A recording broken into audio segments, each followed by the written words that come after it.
Hello guys, welcome back to my channel Elite Wrestling World. I am your host GhostSaad. Thank you guys for joining me right here for AEW All Out post-show review. What a banger of a pay-per-view we have. Excellent matches, top to bottom, very good card, and I think the main event delivered very well.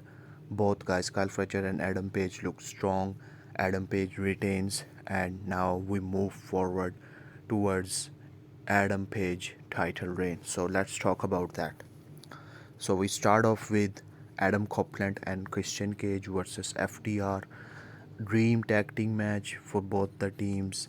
I think Adam Copeland gets a great reaction, and also Christian Cage and FTR gets booed out of the building. So tag team match was very good, classic tag team match. uh, FTR uses heel tactics all of the match, and I think Adam Copeland and Christian Cage, after tagging for a very long time, they look very good as a tag team, and they got huge reactions as well. They got nice moves, tag team moves together as well. FTR uses heel tactics in the match, Stokely getting involved as well. So I think uh, the introduction of Beth Phoenix to take out Stokely was very good. She came out to help his husband, and after that, FTR just get the advantage of the distraction and hit Shadow Machine, and but Adam Copeland kicks out. They hit three times Shadow Machine to Adam Copeland, but he kicked out every time. So I think that was too not too good of a showing for that, to hit with their finishing move and the other team kicking out. So that was not a good look, but I think the match was solid. In the end, Christian Cage and Adam Copeland win the match by kill switch and spear.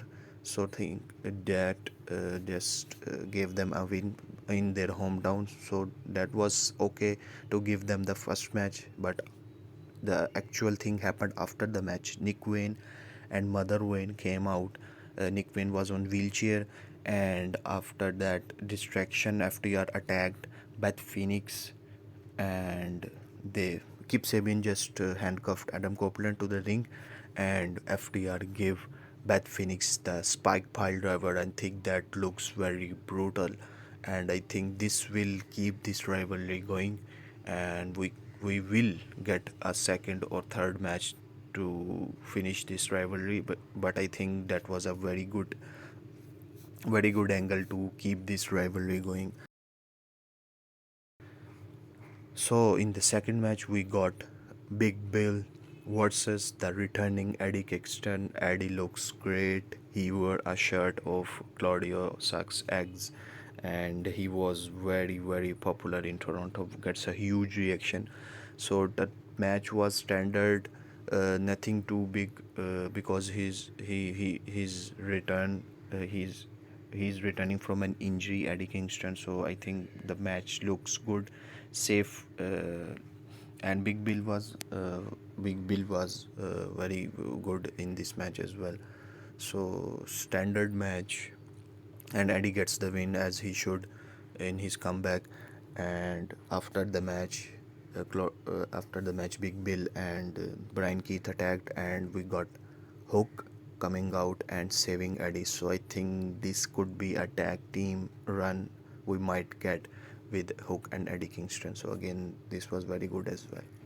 So next up, we got MJF versus Mark Briscoe in a tables and taxes match. This is a new kind of a stipulation, but if anyone needed a major singles win in AEW, it was Mark Briscoe, and thankfully that happened tonight.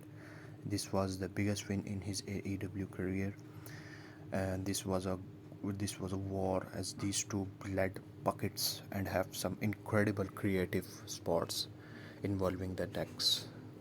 Brandon Danielson on commentary even furthered how great this was as his excitement comes across like he's another fan watching the show. It adds to the matches. And I think there was buckets of taxes and the both guys used them really well. I hope Briscoe keeps his momentum going while MGF can bounce back immediately, especially with his title contract in his possession.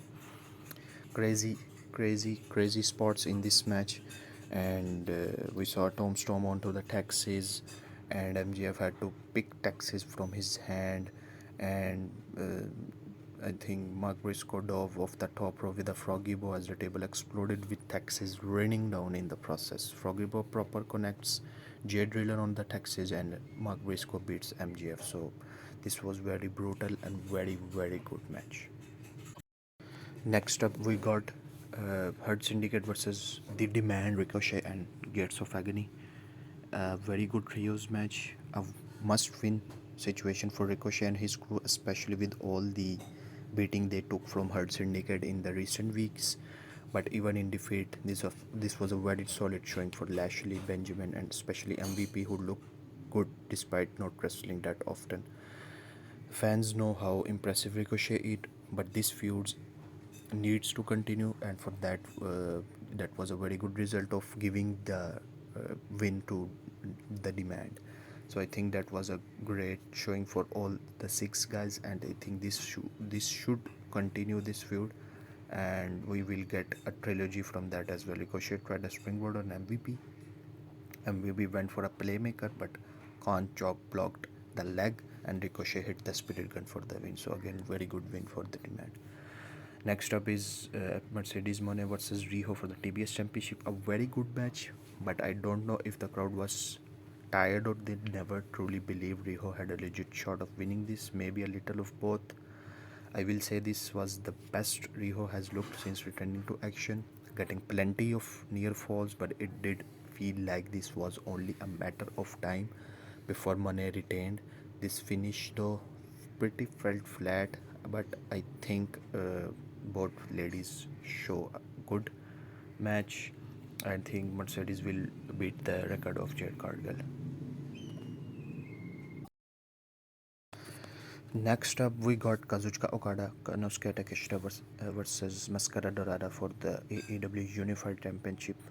And my goodness, I didn't want this match to end, and it continued to hit level after level, and the crowd got more into it.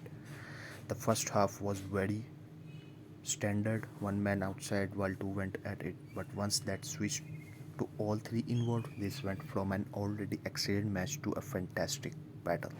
The feud with Takeshita and Okada continues, a slow build. That singles match could be great once it happened. Credit to Dorada, who held his own with two of the best in the game, proving he belongs in the discussion as well.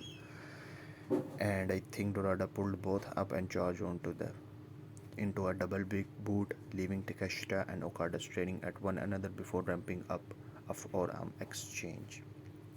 In the end, Okada slid back in, wanted a rainmaker, but Takeshita hit a huge forearm, only to run into a drop kick, sending Takeshita out. Okada quickly grabbed Dorada and hit the rainmaker for the win. So again, this match delivered huge, and I loved it. Next up was Jon Moxley versus Darby Allin in a coffin match. If you thought that Tables and Taxis match was brutal, this upped the violence factor quite a few notches. I expected nothing less from these two, and they had some great callbacks over the past year, including Danielson sticking to his word, not getting involved, but giving Allen a bag to try suffocate Moxley with.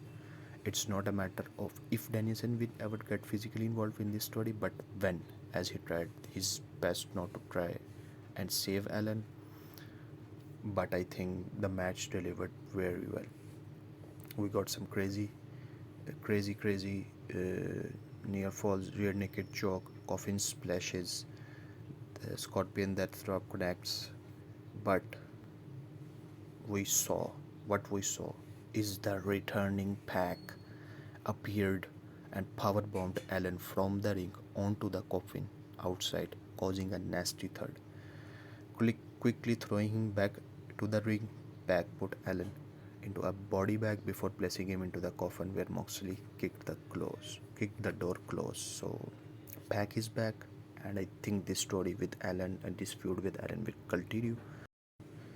Next up is Toni Storm, Kris Statlander, Jamie Hayter, Thekla for the women's title. I thought this was a very great four-way match with arguably the biggest upset in AEW history. These four ladies hit some heavy shots on each other and all of them looked strong throughout. I don't think anyone saw the finish coming, but the amazing title reign of Toni Storm is officially over. I think Thekla and Jamie Hayter will get a feud out of that as well. Statlander quickly hooked a seatbelt pin on Storm to get the flash pin and win the title, and it was a shocker. Statlander got tons of pyro for her celebration as Toni Storm looked shocked, and Harley Cameron sprinted out to the ring to celebrate with Statlander. So again, this was a very good showing for Stat and a shocking win for Stat, but a deserving one as well. Next up is tag team ladder match. Brodido versus the Young Bucks versus Don Callis family versus JetSpeed. A ladder match, you can expect anything. The carnage level was at an all-time high, and this was a car crash for all the car crashes. Each person in this match took at least multiple bumps that it's a miracle they were able to stand. All the four teams get their moves. Double arm drag by Brodido in response to X-knee caught Matt. While Bailey trapped in a Nick had scissors in the corner, Matt hit a super kick and the ladder shot to the midsection. So again, JetSpeed set up a ladder, but Brodido cut them off, leaving Bandido alone to climb. And they both Bandido and Kevin Knight done some crazy things. Bandido climbed the ladder and pulled down the both titles. So Bandido and Brody King retained, and it was a very good result for this team. Post match, we saw Jack Perry appearing, staring down Bucks, giving them the middle finger, but quickly Rocky Romero and Don Callis family attacked Perry. Bucks attacked Jack Perry, but we saw a footage of Perry giving the hooking and giving the injection to Luchasaurus, and lights go out. They come back up. Luchasaurus was in the ring. He chokeslammed the Bucks, and after a very long time, Perry smiled and pointed to Luchasaurus, and they hugged while Tarzan Boy music played to the crowd going nuts as both left on the babyface side of the stage. Backstage, the Traders was there backstage, but Darby gets the message this time. Shafir, Pac, Claudio Garcia all took out in a truck while Moxley was in the body bag. Darby just lit up the body bag on fire, and quickly the fire extinguisher workers just came in and helped Moxley. And in the main event, we saw Hangman Page versus Kyle Fletcher for the AEW World title. An absolute gem of a main event. As even in defeat, this was a star-making performance for Kyle Fletcher. While we have seen this kind of main events from Page, Fletcher held his own and controlled a lot of this one, as this will be a match he will look back on when he becomes the AEW World Championship. If anything, this elevated the TNT title. For anyone who questioned if this should have been the main event, this was answered on astounding yes. On a night that had some fantastic matches, it was going to take a lot for these two to have a classic, and they more than succeeded in my opinion. So in the match, we saw Fletcher continued to zone in on the neck and got a line tamer submission until Page got the ropes. That was a very good thing. Danielson agreed with Callis that Page is getting manhandled right now, as Fletcher wanted another brainbuster off the apron. Both slowly up, where Fletcher hit a hidden blade but missed a stormbreaker. Page connected on big pressure for a widely close to, both giving homage to their arch rivals. Headbutts before slamming Fletcher face first into the exposed corner. Right as Fletcher stumbled to his feet, Page flew in with a buckshot to win the match, and that was very good sequence. Post-match, an upset Callis ripped off the headset while Page whispered something to the downed Fletcher before heading up to the ramp with the title to close the show, and that was very excellent main event. So AEW All Out, I think, delivered big time, a classic banger of a pay-per-view, and Hangman retaining is a very good result. So please guys, like and share this video, subscribe to my channel, and keep watching Elite Wrestling World.